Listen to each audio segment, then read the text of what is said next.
नमस्कार, मी यामिनी महामुणकर. झी24 तासच्या या विशेष कार्यक्रमात आपलं स्वागत.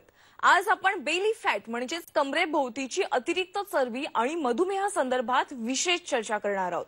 प्रेक्षकांनो, सध्या कॉस्मेटिकपेक्षा पोटाच्या अतिरिक्त चरबीची चिंता जास्त आहे आणि हे आरोग्यासाठी गंभीर आणि तितकंच धोकादायक तर आहेच, पण यामुळे विशेषतः मधुमेहाचा प्रश्न निर्माण होतोय.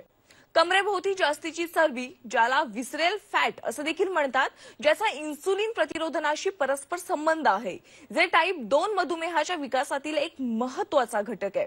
विसरेल फॅट वेढत असून हार्मोन्स आणि केमिकल्स देखील सोडत असतात, ज्यामुळे रक्तातील साखरेचं नियमन करण्याची शरीराची क्षमता व्यत्यय आणू शकते. कमरेचा आकार आणि मधुमेहाचा धोका यांच्यातील संबंध ओळखणं आणि चांगल्या आरोग्यासाठी सक्रिय पावलं उचलणं आवश्यक आहे. आहार, व्यायाम आणि जीवनशैलीतील बदलांद्वारे पोटावरील चरबीचं व्यवस्थापन करून एखादी व्यक्ती मधुमेह होण्याचा धोका लक्षणीयरित्या कमी करू शकते. आणि या महत्त्वाच्या विषयावर चर्चा करण्यासाठी आपल्या सोबत आहे डॉक्टर वेदवती पुरंदरे, ज्या MD मेडिसिन PhD आहेत, head of clinical services and consultant physician, Chellaram hospital diabetes care and multi speciality Pune येथे कार्यरत आहेत. यांच्यासोबत डॉक्टर निखिल सुनील नाशिककर आपल्या सोबत आहे, ज्यांनी डायबिटीज मध्ये डिप्लोमा केला असून DNB जनरल मेडिसिन आणि मुंबईमध्ये कन्सल्टंट डायबेटॉलॉजिस्ट आहेत आणि याशिवाय associate professor department of medicine, Walawalkar rural college of Maharashtra येथे कार्यरत आहेत. आणि या दोघांसोबत तिसरे मान्यवर देखील आहेत, डॉक्टर पंकज S. बिरारी, जे consulting physician MD Mumbai, PGCDM Boston certified असून मुंबई येथे इकोकार्डिओग्राफर आहेत. आणि या तिन्ही मान्यवरांचं मी आजच्या या विशेष कार्यक्रमात स्वागत करते. डॉक्टर, आपण थेट आता विषयाला सुरुवात करूयात. बेली फॅट म्हणजेच कमरेभोवतीची अतिरिक्त चरबी आणि मधुमेह दैनंदिन जीवनातील अत्यंत महत्त्वाचा विषय आहे. सुरुवात करूया डॉक्टर निखिल सुनील नाशिककर यांच्यापासून. डॉक्टर, पोटाची चरबी आणि मधुमेह होण्याचा जो धोका आहे, यांच्यातील नेमका संबंध काय आहे? पोटाची चरबी आणि मधुमेह याच्यामध्ये 100% संबंध आहे. पोटाच्या चरबीमुळे होणारे आजार, ज्याच्यामुळे शरीरामध्ये इन्सुलिन रेझिस्टन्स तयार होतो, त्या इन्सुलिन रेझिस्टन्समुळे सगळ्या प्रकारचे आजार होऊ शकतात, उद्भवू शकतात.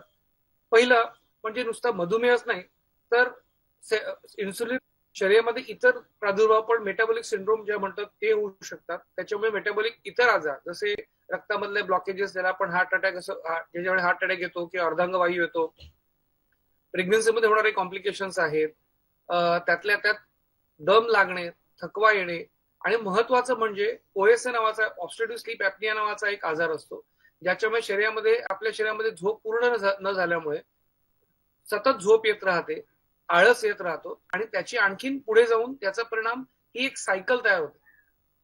वजन किंवा चरबी जास्त असल्यामुळे मधुमेह होतो, शरीराला थकवा येतो, काम करायची इच्छा होतात, त्यात आणखीन स्थूलपणा असेल तर आणखीन तो त्रास वाढत जातो आणि ही सायकल कंटिन्युअस तशी तयार राहते.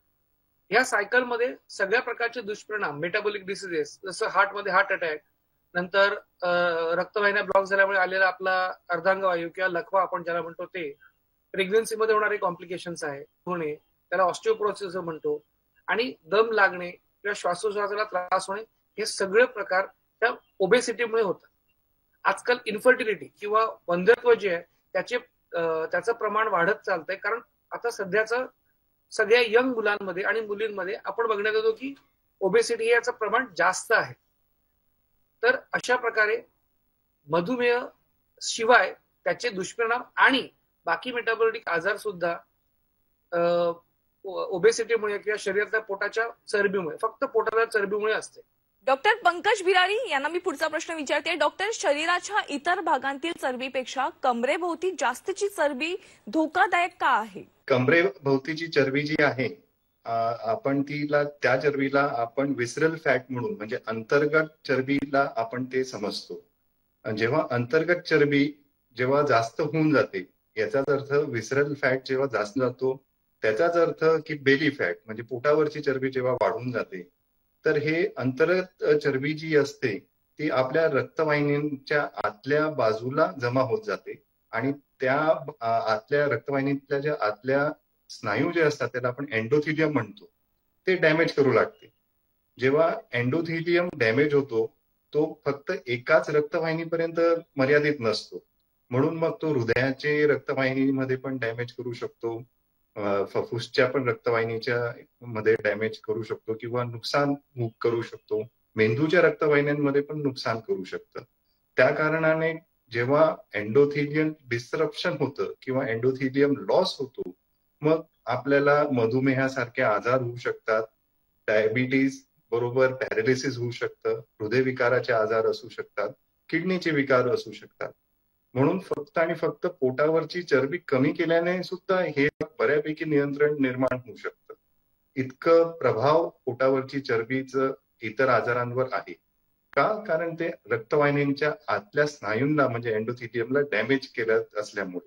डॉक्टर वेदवती पुरंदरे, पोटाची चरबी इन्सुलिनच्या प्रतिकारात कशी योगदान देते, ज्यामुळे टाईप 2 मधुमेह होतो का? स्थूलता किंवा जी कमरेभोवतीची चरबी किंवा सेंट्रल ओबेसिटी हे आपल्या भारतात कसं आपण डिफाईन करायचं, तर पुरुषांमध्ये वेस्ट सर्कम्फरन्स अबाव 90 सेंटीमीटर आणि स्त्रियांमध्ये वेस्ट सर्कम्फरन्स म्हणजे कमरेचा घेर हा 80 सेंटीमीटर पेक्षा जास्त. स्त्रियांमध्ये 80 सेंटीमीटर पेक्षा जास्त आणि पुरुषांमध्ये 90 सेंटीमीटर पेक्षा जास्त हा कमरेचा घेर असेल तर त्याला आपण सेंट्रल ओबेसिटी किंवा कमरेची स्थूलता असं म्हणू शकतो. स्थूलता किंवा ही सेंट्रल ओबेसिटी, विसरल फॅट हे फक्त कॉस्मेटिक प्रॉब्लेम नाही. लोकांना असं वाटतं की अरे माझी ढेरी दिसतीये, it is not cosmetic problem. पण ही जी विसरल फॅट आहे, it is one endocrine organ, ज्याच्यातून काही हॉर्मोन्स, काही केमिकल्स तयार होत असतात. जसे की TNF अल्फा नावाचं एक केमिकल, इंटरल्युकिन 6 नावाचं एक केमिकल किंवा फ्री फॅटी ऍसिड्स. आणि हे जे केमिकल्स असतात हे शरीरातील दाह म्हणजे इन्फ्लमेशन वाढवतात आणि या सगळ्या केमिकल्समुळे इन्सुलिन नावाचा जो हॉर्मोन असतो, जो आपल्या रक्तातील साखर कंट्रोल करतो, या इन्सुलिनचा प्रभाव कमी होतो. सो ज्या व्यक्तींमध्ये सेंट्रल ओबेसिटी किंवा बेली फॅट किंवा विसरल फॅट जास्त असतं त्यांच्या शरीरातले हे जे इन्फ्लमेटरी हॉर्मोन्स असतात त्यामुळे इन्सुलिनचं काम कमी होतं आणि इन्सुलिनचं काम कमी झालं की टाईप 2 डायबिटीज होण्याची शक्यता वाढते. डॉक्टर निखिल, सामान्यांना मधुमेहाचं प्रमाण वाढलंय म्हणजेच अतिरिक्त चरबी वाढलेली आहे पोटाभोवती, हे कसं काय कळेल? शक्यतो सगळ्यांचं पोट हे पुढे आलं म्हणजे सगळ्यांना मधुमेह होणारच का? तर नाही. त्यातल्या सिलेक्टेड लोकांमध्ये मधुमेह होण्याचे, दुष्परिणाम होण्याचे चान्सेस जास्त असतात. सगळ्यांना होऊ शकतो नाही असं नाही, पण त्याचे जास्त. त्याचे साधे सिंपल मापदंड आहेत. पहिलं, आपण आपल्या भोवती कमरेनी एक टेप मेजरमेंट कडून वेस्ट सर्कम्फरन्स, जसं मॅडमनी मगाशी सांगितलं, तर आपण एक वेस्ट सर्कम्फरन्स करायचं. दुसरा एक असतो waist to hip ratio. Same ज्या प्रकारे आपण कमरेभोवती माप घेतो तसंच जर आपण हिपच्या भोवती माप घेतलं, कुल्ल्याभोवती माप घेऊन जर घेतलं, त्याचा रेशो जर काढला, तो रेशो पण आपल्याला सांगतो की तो जर 0.9च्या खाली असावा माणसांमध्ये आणि बायकांमध्ये 0.88च्या खाली असावा. त्यांच्यामध्ये दुष्परिणाम होत नाही किंवा त्यांच्यामध्ये रिस्क कमी असते. दुसरं, सिटी स्कॅन किंवा MRI पण आपल्याला ऍब्डोमिनल फॅट माहिती करून घेता येतं, त्याची क्वांटिटी काढता येते आणि त्या क्वांटिटीने आपली रिस्क वाढू शकते. 3D बॉडी स्कॅन नावाचा एक प्रकार आहे, त्याच्यामध्ये पण आपल्याला इन्फ्रारेडनी आपल्या शरीराची पूर्णपणे बॉडी फॅट काउंट करता येतात आणि त्याप्रमाणे आपल्याला त्याच्या ठरवता येतं की आपल्याला मधुमेह होण्याचे चान्सेस आहेत. पण याच्यामध्ये एक महत्वाचा पॉइंट आहे, जर आपल्याकडे आपल्या फॅमिलीमध्ये कुणाला पण जर आजार आहे डायबिटीसचा, मधुमेहाचा, आई वडील भाऊ बहीण काका मामा मावशी कोणाला जे आपल्या नात्यातले, बायको किंवा त्याच्या याच्यातले नाही तर आपल्या स्वतःच्या आई वडील भाऊ बहीण त्यांना जर डायबिटीज आहे तर ह्याच्यामध्ये थोडा जरी मधुमेहामध्ये वेस्ट हिप रेशो किंवा वेस्ट सर्कम्फरन्स जास्त असेल तर ते इंडिपेंडेंटली रिस्क फॅक्टर म्हणून पकडण्यात येतं. इनफॅक्ट असं बघण्यात आलंय की फक्त waist circumference, waist hip ratio, बाकी ओबेसिटी फॅट जरी नसलं तरी बायकांमध्ये, फिमेल्समध्ये वेस्ट सर्कम्फरन्स हा एक इंडिपेंडेंटली पकडण्यात येणारा रिस्क फॅक्टर आहे. ज्यांच्या फिमेलमध्ये 80 to 88 पेक्षा सेंटीमीटरपेक्षा पोटाचा घेर आहे किंवा कमरेचा घेर आहे त्यांच्यामध्ये डायबिटीज होण्याचे चान्सेस सर्वात जास्त असतात. इंडियन डायबिटिक रिस्क कॅल्क्युलेटर किंवा अमेरिकेचं एक ADAचं पण कॅल्क्युलेटर आहे, डायबिटिक रिस्क टेस्ट. याच्यामध्ये 4-5 पॉइंट्स आहेत. त्या पॉइंटच्या हिशोबाने जर आपण 4 पॉइंटमध्ये आपल्याला क्लिअर करतं की आपण डायबिटिकच्या रिस्कवर आहोत का, त्या रडारवर आहोत का. तुम्हाला त्याच्यामध्ये थोडा जरी संशय आला की 30च्या वर डायबिटिक रिस्क स्कोअर असेल तर तुम्हाला समजून घ्यायचं की तुम्हाला आज ना उद्या मधुमेह होणार आहे. त्यामुळे कंपल्सरी साधं सिंपल 4 पॉइंट आहेत. त्या 4 पॉइंटच्या बेसिसवर आपल्याला कळतं की आपली एक्सरसाइज आहे का, ऍब्डोमिनल फॅट आहे का, फॅमिलीमध्ये कोणाला डायबिटीज आहे का आणि आपली एज किती आहे. या 4 मापदंडांच्या बेसिसवर आपल्याला ते पॉइंट करतात 30च्या वर जर असेल तर माइल्ड टू मॉडरेट रिस्क असते आणि 60च्या वर असेल तर 100% डायबिटीज होण्याचं रिस्क असते. त्यामुळे कंपल्सरी साधे आणि सिंपल मापदंड वापरून आपण आपले पोट डायबिटीज होण्यासारखं आहे का, हे होण्याजोगं आहे का, हे बघू शकतो. डॉक्टर पंकज, पोटाची चरबी कमी केल्याने इन्सुलिनची संवेदनशीलता कशी सुधारते आणि मधुमेहाचा धोका कसा कमी होतो? एखाद्या कुलपाला उघडण्यासाठी जशी चावीची गरज असते त्याच पद्धतीने शुगर किंवा ग्लुकोज शरीराच्या अवयवांमध्ये, मसल्स किंवा स्नायूंमध्ये जाण्यासाठी इन्सुलिन नावाच्या चावीची गरज असते. हे जे कुलूप जे असतं ते इन्सुलिन नावाच्या चावीनेच उघडणार आहे. आता पोटाची चरबी वाढली किंवा विसरल फॅट वाढला तर या ज्या कुलपावर जे आहे ते एका पद्धतीचं आवरण निर्माण होऊन जातं. जे इन्सुलिनचे रिसेप्टर्स आपण ज्यांना म्हणतो, कुलूप म्हणजे इन्सुलिनचे रिसेप्टर्स जे असतात ते, तर त्यांच्यावर एक आवरण निर्माण झाल्या गेल्यामुळे इन्सुलिन नावाची जी चावी जी आहे ती त्यांच्यावर बसत नाही किंवा लागत नाही. जेव्हा आपलं पोटाची चरबी म्हणजेच विसरल फॅट किंवा अंतर्गत चरबी जेव्हा कमी होऊन जाते तेव्हा ह्या जे लॉक्स जे असतात, हे जे कुलप जे असतात त्यांच्यावरची चरबी परत कमी, त्यांच्यावरची पण चरबी ती कमी होणारच आहे. मग ती चरबी कमी झाल्यामुळे इन्सुलिन जे आहे म्हणजे जी चावी जी आहे ती त्या लॉकवर व्यवस्थित लागते, ते लॉक उघडतं आणि ग्लुकोजचा प्रवाह जो आहे तो स्नायूंमध्ये होतो, तो मसल्समध्ये होतो, सेल्समध्ये. अंतर्गत चरबी जेव्हा कमी होते, इन्सुलिनचा प्रवाह स्नायूंमध्ये व्यवस्थित चांगल्या पद्धतीने होतो. त्याच पद्धतीने रिक्वायरमेंट शरीराची इन्सुलिनची कमी होते. इन्सुलिन कमी राहायला लागल्यामुळे जे स्वादपिंड जे आहे ते इन्सुलिनचं प्रमाण कमी सिक्रेट करतं. हायपर इन्सुलिमिनिया म्हणजे इन्सुलिनचं प्रमाण जेव्हा स्वादपिंड खूप जास्त सिक्रेट करतं किंवा बनवतं तेव्हा परत ही चरबीला जास्त वाढवतो. त्याच कारणामुळे जेव्हा चरबीचं प्रमाण कमी होणार तेव्हा इन्सुलिनचं प्रमाण कमी होणार आणि ही जी विशियस सायकल जी आहे की बाबा चरबी जास्त झाली, परत इन्सुलिनचं प्रमाण वाढलं, परत चरबी जास्त होणार, ही ब्रेक होते. एकदा ही ब्रेक झाली की रुग्णांचं मधुमेह होण्याची शक्यता पण कमी होते. ज्यांना ऑलरेडी मधुमेह आहे टाईप 2चा त्यांची शुगर पण बऱ्यापैकी कंट्रोलमध्ये राहते. त्यांच्या गोळ्या कमी होऊ शकतात आणि कदाचित बंद पण होऊ शकतात. डॉक्टर वेदवती, जीवनशैलीतील कोणते बदल पोटाची चरबी कमी करण्यास आणि मधुमेह होण्याची शक्यता कमी करण्यास मदत करू शकतात? तो मधुमेह नियंत्रित करणं आणि पोटावरची चरबी कमी करणं या दोन्ही गोष्टी अशक्य अजिबात नाहीत, पण त्या सोप्याही नाहीत. म्हणजे त्याच्यासाठी आपली कन्सिस्टन्सी किंवा नियमितपणा लागतो. आहारामध्ये जे आपल्याला बदल करायचे त्याच्यात बॅलन्स्ड लो कॅलरी डाएट पाहिजे, ज्याच्यामध्ये आपण खूप पेशंटला उपाशी ठेवायचं नाहीये, त्यांना प्लेजर ऑफ इटिंग पण पाहिजे, व्हरायटी ऑफ फूड पण पाहिजे, कारण पेशंट रोज एकच आहार कायम खाऊ शकत नाही. आणि आहारामध्ये असं आहे की साधारण ढोबळ मनाने सांगायचं की ज्या गोष्टींमध्ये कॅलरीज कमी आहेत किंवा ज्या गोष्टींनी साखर कमी वाढते ते आपण एवढं खायचंय आणि ज्या गोष्टींमध्ये कॅलरी जास्त आहे किंवा शुगर वाढवण्याचं पोटेन्शियल जास्त आहे त्या एवढ्या खायच्या. जी व्यक्ती व्हेजिटेरियन आहे त्यांनी जेवणाचा पहिला घास हा पोळी भाजी किंवा भाकरीचा नसावा, तर काकडी, टोमॅटो, गाजर थोडंसं, त्याच्यानंतर उसळ पाहिजे, भाजी कमी तेलातली शिजवलेली असली तर चांगलं, नंतर पातळ ताक, सूप, नंतर किंवा भाकरी. सो पेशंट्सना मधुमेह असल्यावर किंवा सेंट्रल ओबेसिटी असल्यावर काय खाऊ नका यापेक्षा तुम्ही काय खायला पाहिजे जेणेकरून तुमचं पोट भरेल, तुमची सेंट्रल ओबेसिटी म्हणजे पोटावरची चरबी कमी होईल आणि तुमची साखर नियंत्रणात राहील, याविषयी जर गायडन्स दिला तर त्यांना तो रस्ता पार करणं सोपं असतं. दुसरी गोष्ट व्यायाम. नियमित व्यायाम अत्यंत आवश्यक आहे. व्यायामामध्ये 3-4 गोष्टी महत्वाच्या आहेत, कारण व्यायामाने इन्सुलिनचा प्रभाव वाढतो. व्यायामाने काही विशिष्ट व्यायामाने पोटाची चरबी पण कमी होते, जसं की क्रंचेस किंवा कोर स्ट्रेंथनिंग एक्सरसाइजेस, प्राणायाम, या गोष्टींनी सेंट्रल ओबेसिटी कमी होते. त्यामुळे आपण पेशंट्सना सांगायचंय की आपण जे खातोय ते अर्ध करायचंय आणि व्यायाम आपल्याला दुप्पट करायचा आहे.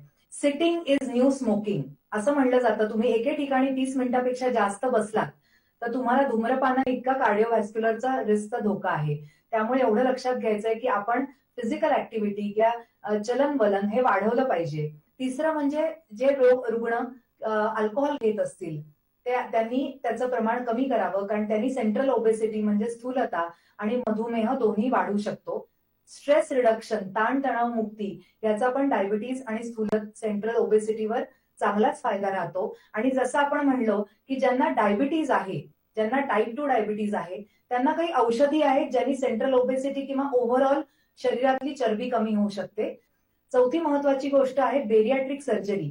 असं एक ऑपरेशन होतं जिथे आपण आपलं जे जठर आहे ते बेरियाट्रिक सर्जन कट करतात, जेणेकरून काही हॉर्मोन्स जे असतात ज्याने आपलं वजन वाढतं त्या हॉर्मोनचा इम्बॅलन्स कमी होतो आणि शरीरातली चरबी कमी होते.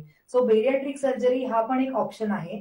त्यामुळे ह्या अनेक गोष्टींनी आपल्याला स्थूलता आणि मधुमेहावर नियंत्रण करता येतं. डॉक्टर निखिल, आहार आणि व्यायामाद्वारे पोटाची चरबी देऊन आणि कमी करून प्री डायबिटीज पूर्ववत करणं शक्य आहे का? प्री डायबिटीज म्हणजे काय? तर ज्यांची शुगर 100 ते 126 दरम्यान असते त्याला आपण प्री डायबिटीज असं म्हणतो. ही डायबिटीज होण्याची पहिलीची स्टेज आहे. तर जर आपण एक्सरसाइज आणि सांगितल्याप्रमाणे नित्य नियमाप्रमाणे जर आपण कसरत केली, योग्य आहार ठेवला आणि असेल त्या गोळ्या औषधं जर घेतली तर त्या जर आपण रेग्युलर केला तर ही जी स्टेज आहे प्री डायबिटीजची आपण ते पुढे जाऊ शकत नाही. साहजिक आहे की आपण इन्सुलिन रेझिस्टन्स हा आजार इन्सुलिन रेझिस्टन्स कमी केला तर पोटातली चरबी कमी केली, लिव्हर मधलं फॅट कमी केलं तर त्याच्यामुळे होणारे जे काय हॉर्मोन्स तयार होतात, जे हॉर्मोन आपल्या शरीराला घातक असतात, जसं मॅडमने सांगितलं TNF अल्फा, हे सगळे जे काय हॉर्मोन्स आहे यांची लेवल जर कमी झालं तर शरीरातला दाह म्हणजे इन्फ्लेमेशन कमी होतो आणि ही स्टेज आपण पुढे जात नाही. आहे त्या स्टेजला आपण रोखून धरू शकतो जेणेकरून आपल्याला मधुमेहासाठी लागणाऱ्या गोळ्या औषधं घ्यावं लागणार नाही. त्यातल्या त्याच्यामुळे होणारे परिणाम जे आहेत जे काय होतात ते पण आपण करू शकत नाही. स्वतःसाठी दिवसातने 25 मिनिटं तरी काढावे. त्यात 10 ते 15 मिनिटं चालावे, 10 ते 15 मिनिटं योगा किंवा सूर्यनमस्कार करावा. एवढं केल्याने सुद्धा आपल्याला भरपूर फायदा होतो. डॉक्टर पंकज, एखाद्या व्यक्तीच्या कमरेचं मापन संभाव्य चयापचय आणि मधुमेहाच्या जोखमींचं सूचक म्हणून कसं कार्य करतं? कमरेचं मापन आपण हे एक जर बघितलं गेलं तर एक साधारण आणि स्वच्छ आणि चांगल्या पद्धतीचं एक मापन आहे, ज्या पद्धतीने आपल्याला माहिती पडू शकेल की विसरल फॅट म्हणजे आंतरिक फॅट किती आहे. तो साधारणतः नॉर्मल व्यक्तींमध्ये म्हणजे जर पुरुषांमध्ये पकडला गेला तर तो साधारणतः 40 इंचच्या आसपास असतो. स्त्रियांमध्ये तो 35 इंच पर्यंत असायला पाहिजे असतो. हा जर कमरेचं माप जे आहे जर हे जर वाढायला लागलं याचाच अर्थ काय की आपल्याला पोटावरची चरबी किंवा आपली बेली फॅट वाढायला लागते. हे वाढत असताना इतर आजार होण्याची शक्यता असते. हे कमी जर आपण केलं तर आपल्याला इतर जे मेटाबॉलिक डिझिजेस आहेत, जे एंडोथेलियम डॅमेजमुळे किंवा रक्तवाहिनीच्या अंतर्गत असणारे जे तत्व ज्याला आपण एंडोथेलियम म्हणतो ते डॅमेज झाल्यामुळे जे काही आजार होतात ते आपण टाळू शकतो. आता ते कुठले आजार आपण टाळता येतात आपल्याला? मधुमेह तर झालाच, त्याचबरोबर हृदयविकार, मेंदूविकार, किडनीचे आजार, लिव्हरवर पण आता सध्या तर नवीन आजार आहे. नवीन म्हणण्यापेक्षा की लिव्हरवरची जी चरबीचं जे प्रमाण आहे ते सध्या खूप वाढू लागले आणि त्यामुळे नवीन दुसरे इतर प्रॉब्लेम आणि कॉम्प्लिकेशन्स वाढायला लागले. जर आपण पोटाचा घेर जर आपला नियंत्रण मध्ये ठेवला तर मग हे सगळ्या आजारांपासून आपल्याला मुक्तता मिळू शकते. स्त्रियांमध्ये सगळ्यात कॉमन सध्या PCOD आहे. हे भरपूरशे आपण जर स्त्रियांमध्ये पाळीची यासाठी केलेली सोनोग्राफी जर आपण बघितली तर त्याच्यामध्ये PCOD हे दिसून येतं. याचं प्रामुख्याचं सगळ्यात महत्वाचं कारण आपले सेडेंटरी लाईफस्टाईल आहे आणि पोटावरचा जो घेर आहे म्हणजे वेस्ट सर्कम्फरन्स जे आहे तो मानला जातो. डॉक्टर वेदवती, पोटाची चरबी आणि त्याचा मधुमेहाशी संबंध याबद्दल काही सामान्य समज लोकांमध्ये काय आहेत ज्याची लोकांना माहिती असायला हवी आहे आणि जेणेकरून ते काळजी देखील घेतील? बऱ्याचदा लोक म्हणतात की काहीही केलं तरी ही पोटाची चरबी कमी होणारच नाहीये तर मी कशाला प्रयत्न करू. तर त्याच्यावर उत्तर असंच आहे की नाही, प्रयत्न करत राहायचे आणि जरी अशक्य वाटतंय तरी पोटाची चरबी कमी करणं हे शक्य आहे आणि त्याला कठोर प्रयत्न लागतील. दुसरी गोष्ट, दुसरा गैरसमज म्हणजे ते पोटाची चरबी म्हणजे सुदृढपणाचं लक्षण वाटतं अनेक लोकांना. तर तसं नाहीये. जसं आपण म्हणतो की हृदयाची आणि मेटाबॉलिक डिसीजची रिस्क वाढते, त्यामुळे पोट चरबी कमी करणं आवश्यक आहे. तिसरा पोटाच्या चरबीचा एक गैरसमज म्हणजे की जी व्यक्ती व्यायाम करून पोटाची चरबी कमी करते तर अनेक लोक म्हणतात अरे तुझं पोट खपाटीला गेलंय. तर तसंही योग्य नाहीये. दॅट म्हणजे ती व्यक्ती जास्त हेल्दी झाली आहे हे आपण म्हणू शकतो. अनेक स्त्रियांमध्ये असं असतं की माझी गर्भाची पिशवी काढली आहे, हिस्टेक्टॉमी केली आहे, किंवा मी आता माझी पाळी बंद झाली आहे, मी मेनोपॉझल आहे म्हणून माझी पोटाची चरबी, पोटाचा घेर वाढलाय. तर असं पण स्त्रियांना योग्य नाहीये. योग्य आहार आणि व्यायामाने ती चरबी कमी करायला हवी. नंतर अनेक ज्या मधुमेही रुग्णांना इन्सुलिन इंजेक्शन डॉक्टर लिहितात, त्या रुग्णांना असं वाटतं अरे मी इंजेक्शन घेतल्याने माझ्या पोटाची चरबी वाढेल. तर तसं नसून आपण इंजेक्शन योग्य प्रकारे इन्सुलिनचं घेतलं तर पोटाची चरबी वाढत नाही. अनेक रुग्णांना असं वाटतं की माझं 90 किलोचं वजन 80 किलो झालंय, मग मला पोटाची चरबी कमी नाही झाली तरी काय फरक पडतो, माझं 10 किलो वजन कमी झालंय. पण त्यांना असं सांगायला हवं की ओव्हरऑल वजन कमी होत असेल आणि शुगर वाढली असेल, रक्तातली साखर, तर ते वजन कमी होणं योग्य नाही. ते 10 किलो वजन म्हणजे स्नायू कमी होत आहेत. सो वजन कमी होत असताना जर रक्तातील साखर वाढलेली असेल तर ते वजन कमी होणं योग्य नाही. आपल्याला साखर नियंत्रणात ठेवायची आहे आणि मग जे वजन कमी होतं ती चरबी किंवा फॅट लॉस असतो. आणि जरी ओव्हरऑल आपली चरबी कमी झाली तरी पोटाची चरबी जास्त असल्यास ती नियंत्रणात ठेवण्यासाठी नक्की प्रयत्न करायला पाहिजे.